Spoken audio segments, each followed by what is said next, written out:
And so we have two presenters today with Paul McNamara presenting on self-compassion, and then Hand in Hand, a peer organisation for healthcare professionals by Dr. Megan McKelvey.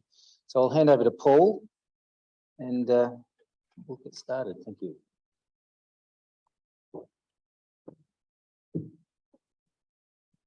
Good on you. Thanks, Peter. And thanks for turning up. By way of introduction, they're mostly familiar faces here, but by way of introduction, I'm Paul McNamara. I'm a CNC on the Consultation Liaison Psychiatry Service. I've been doing that job since July 2000.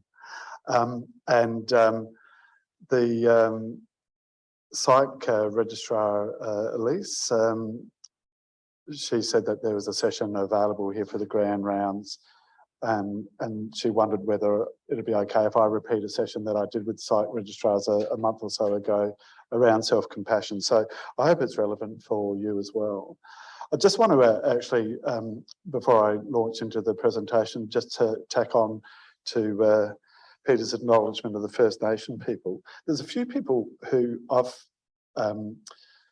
was thinking about it yesterday, and a few people who have been such a help with me with the cultural stuff, and it's worthwhile name checking some of our colleagues, some of the people that we work with who are really helpful. And the ones that jumped to mind were people like Lisa Arledge, Mary Bondi Helston, Debbie Young, Liz Clark, Lynette Jewis, Jacinta Deem, Anton Saylor and Lisa Hodges. And they're a mixture of nurses, allied health, and liaison officers around the hospital. And it's kind of relevant, I think, to the self-compassion thing, because I'm not sure how it is for other white fellas, but I've found some of that cross-cultural stuff really difficult. And having supportive colleagues to not just vouch for you, but also to give you those quite little gentle nudges in the corridor has been really helpful for my confidence in that area. These sessions, I mentioned before that I started this job in July 2000. I think within 2, maybe 3 years after that, we had 4 completed suicides of nursing staff here in this health service. And that really, I guess, caught my attention that not only should we be looking out for the mental health of the patients who are referred to us, but maybe also keep a bit of a watchful eye out for the referrers. And some of this information that we're going to come across today is a bit confronting. It addresses suicide amongst our peers. So just as a warning. So definition, we'll start with that.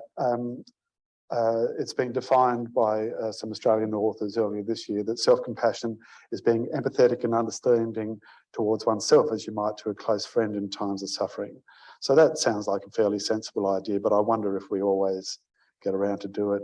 And in nursing, it's been said by another group of Australian authors that nursing care is often synonymous with compassion, but they do go on to elaborate that it's rarely to each other or to themselves. Some data, you might have seen this earlier on in the year. This is about the Omicron wave that we had in January through February in this here hospital. So just starting over the left here, that's the 14th of December when the borders were open for Queensland. Early January, we started to have this little rush of hospital admissions. So the blue wave are hospital admissions, the green wave down below are ICU admissions. And so this is around a week into January, and it was looking a bit alarming then. We had a little respite in admission numbers, and then it just climbed and climbed and climbed and climbed. This is around Australia Day, around the 26th of January. And during those first 2 or 3 weeks in January, if you were working in this health service and if you weren't anxious, you weren't paying attention to what was going on. By that stage, we had 3 wards full of COVID patients only. And it was tricky. I was on the COVID wards a fair bit, and everything was different. Nothing, I compared it to like when you pick up a different mobile phone that's on a different operating system. And, you know, like, so I'm used to iPhones, but if I pick up an Android, nothing falls to hand. And I go from being fairly confident and proficient to a clumsy buffhead. And we on the COVID wards were all feeling like clumsy buffheads with getting used to that high volume PPE use, how we were getting everything done from meal delivery to dealing with fecal incontinence to the deteriorating patient who needed to leave the ward and go to ICU. Everything was really tricky. And that was a pretty anxious time for most of us, I think. We were fortunate in this hospital that wave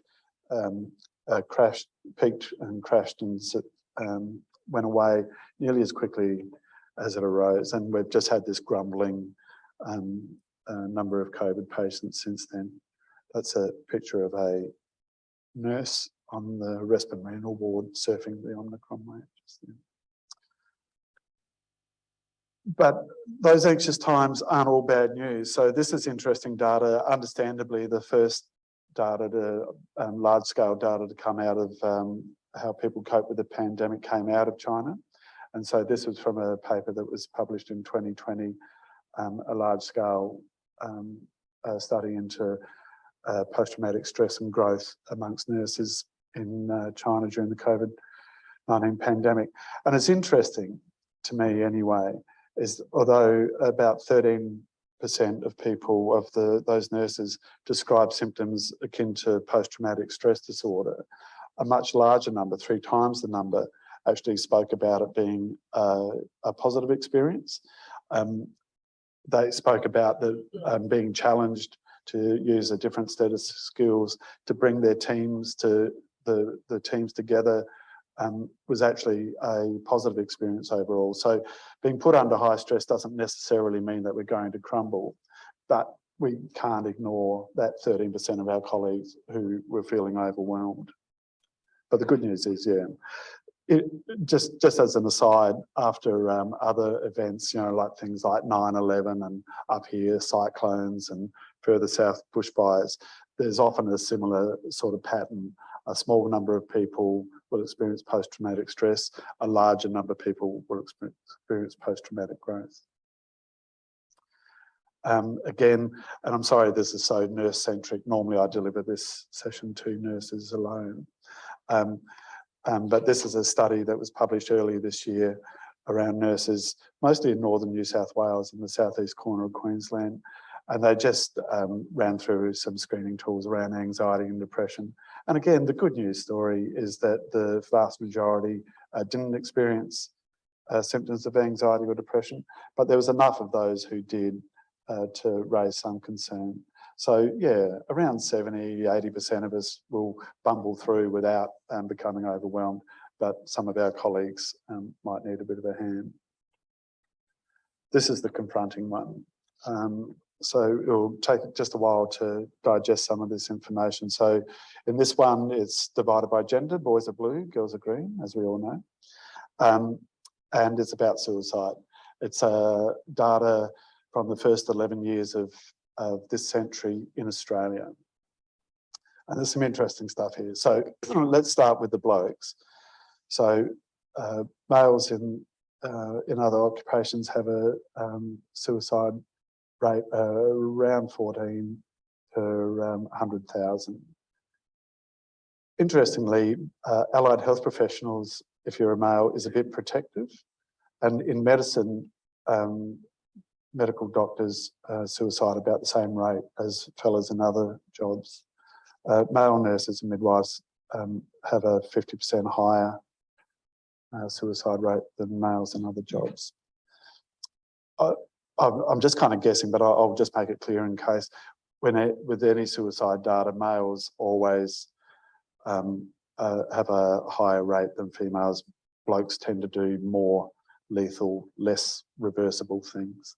So that's why we're higher. So that's the blokes. The females tells another story again. So we'll skip over the allied health. They're a little bit higher than females in other professions. But it gets really kind of interesting, a bit alarming here. Female doctors suicide at twice the rate of females in other professions, and female nurses and midwives at 3 times the rate of people in other professions. So, any thoughts about what's going on? What makes us more vulnerable than people with normal jobs?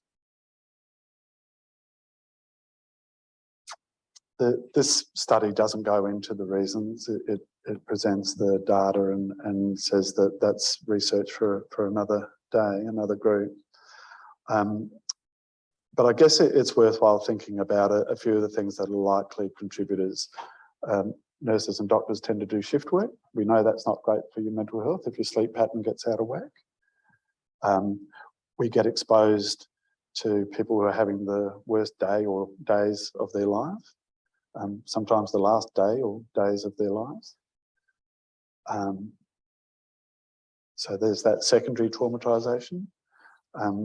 If you haven't had a patient or a relative tell you what a complete waste of time you are, you're doing really well. I've had that experience a few times, so that's not all that good for your confidence. But we get that verbal abuse sometimes when things aren't going well.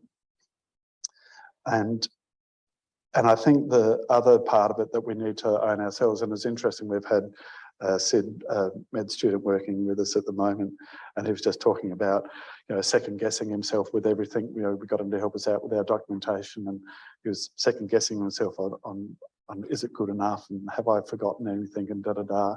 And I think he gave a really great illustration of the psychopathology of us. We, health professionals, tend to be anxious, obsessional perfectionists. That's not a bad thing. It means that we're giving people 10 milligrams of morphine, not 110 milligrams of morphine. Good. But it also means that we've probably got a vulnerability that people in other jobs may not have around that perfectionist obsession side of us. So that makes us more vulnerable to being critical of ourselves. I guess the other thing just to acknowledge too is that most doctors and nurses would probably have a better idea of what's lethal and what's not than the general public, I guess. So it's a bit going on there, isn't it? That's pretty confronting data. I'm looking forward to getting it off the screen. But before I do, is there any comments or anything about that anybody wants to make? How much difference between different subspecialties? Yeah, just for people who didn't hear it, Eddie was just asking whether there's a difference in subspecialties. It wasn't elaborated on in this study. I think we know that anaesthetists are more at risk of suicide than most specialties, and again that would be around access and knowledge, I guess. Beyond that, I don't really know. I'm sorry. Yeah. It's alarming. That's the low point in the presentation. Thanks for sticking around. We'll cheer it up from here. There's a thing called ring theory. It was actually first described by a lady who survived cancer, and she said sometimes as the patient you wondered whether the care was all coming towards me or not. She wondered whether she was sometimes the centre of care. A bloke called Ian Miller, he used to be a nurse educator down in Canberra Hospital. He adapted that idea of ring theory and just put a bit more of a highlight around us at the bedside, nurses, doctors, allied health, and spoke about the part that we have to play in that too. And so in the ideal world, care is all going in towards the patient, and we need to acknowledge that sometimes crap will be coming out. And that's not, just to be really clear and a little bit blunt about it, that's not just fecal crap, that's also emotional crap that's coming out. But we all need to consider ourselves as, on that same circle of care that the patient's in. It's just that we're not the centre of care. But it's not unreasonable for us at the bedside to be asking that our colleagues, other nurses, other doctors, our support networks in admin and what have you, to provide a bit of care for us, and maybe to think about giving us an avenue to get rid of our crap too, because there's a lot going on. And we've seen by that suicide data that it is having an impact on clinicians.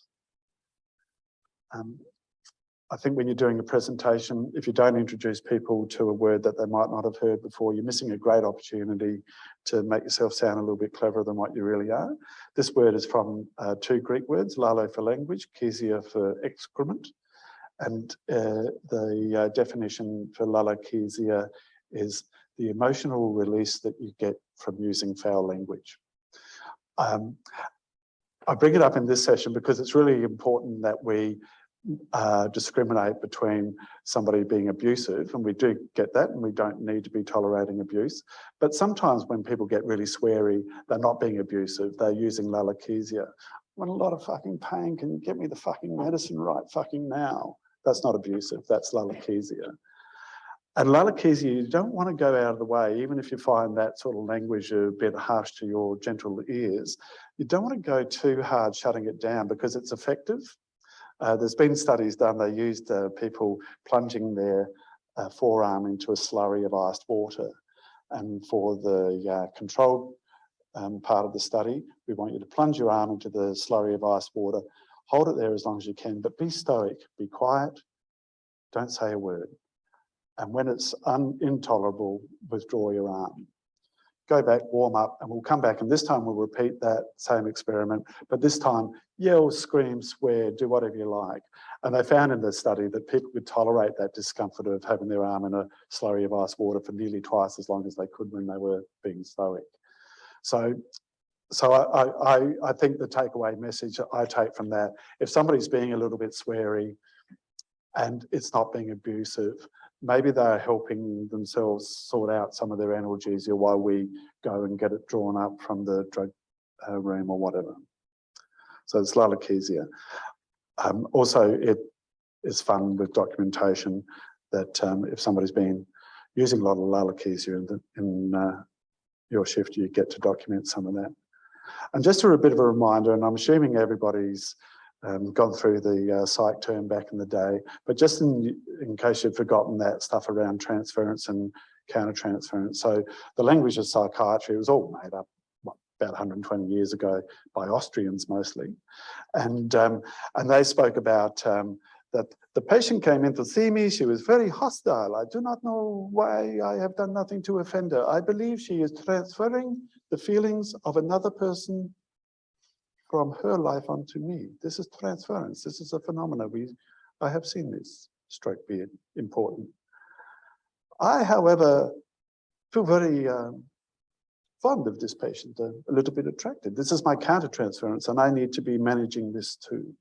And so it's important, I think, if we're finding ourselves having strong feelings about our patients, or that they're having strong feelings about us, is that we step back and take that early Austrian psychiatrist balcony view of what's going on and just go like, oh, that's their transference, and I'm noticing my countertransference. And because I'm here on the boss's time, I'm not going to bite back and as I might as a reflex and tell them just to shut the hell up. I'm going to try to be smarter, kinder, wiser than they are, and maybe in a quieter time go get them to explore that transference, where that's coming from.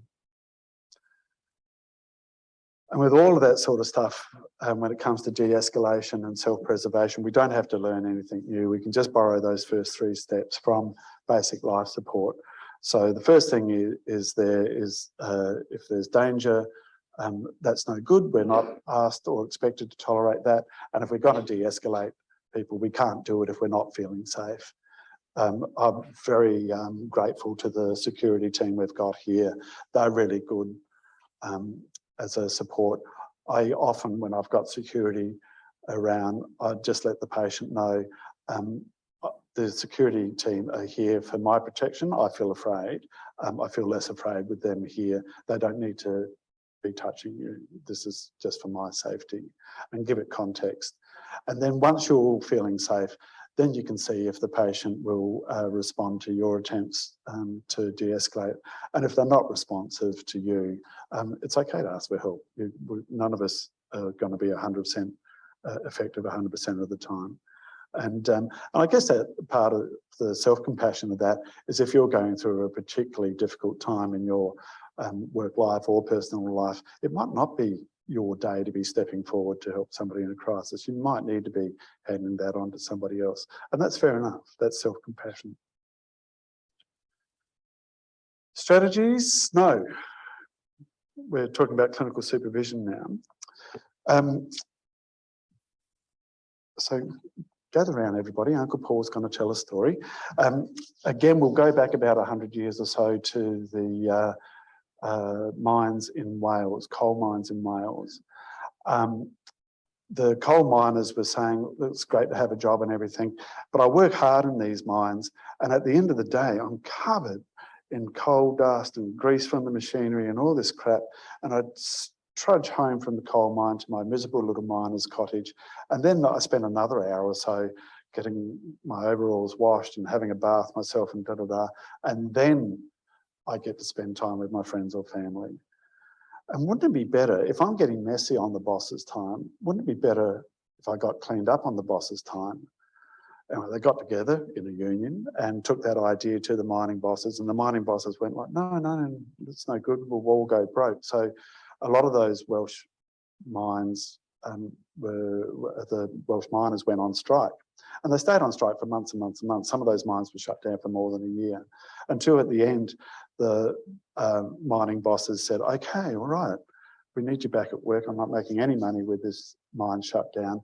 And if all it takes is a warm shower at the end of the day and for somebody else to take care of your washing, let's do that. And so this whole idea around pithead baths is enshrined in all mines in the Western world anyway. And it's just part of the infrastructure of the mines. And remember back to the Beaconsfield miners, they spent a fortnight underground in a confined space in each other's excrement. And when it was announced on TV that they'd been released, it took a long time, I think an hour or more, before they actually got to the surface. And we see them here checking off from the unsafe zone to the safe zone. And the reason it took so long is that in the infrastructure of the mine, there were showers. And so they showered, one of them shaved, shampooed, don't really remember what that's like, and put on a clean set of clothes, and then they clocked off. So why am I telling you this story? Because we don't get covered in much in the way of coal dust, but we do the knowledge-based labour that we have. Most of us have some skill-based labour, you know, like the things that about performing the procedures we do. But we also do emotional-based labour.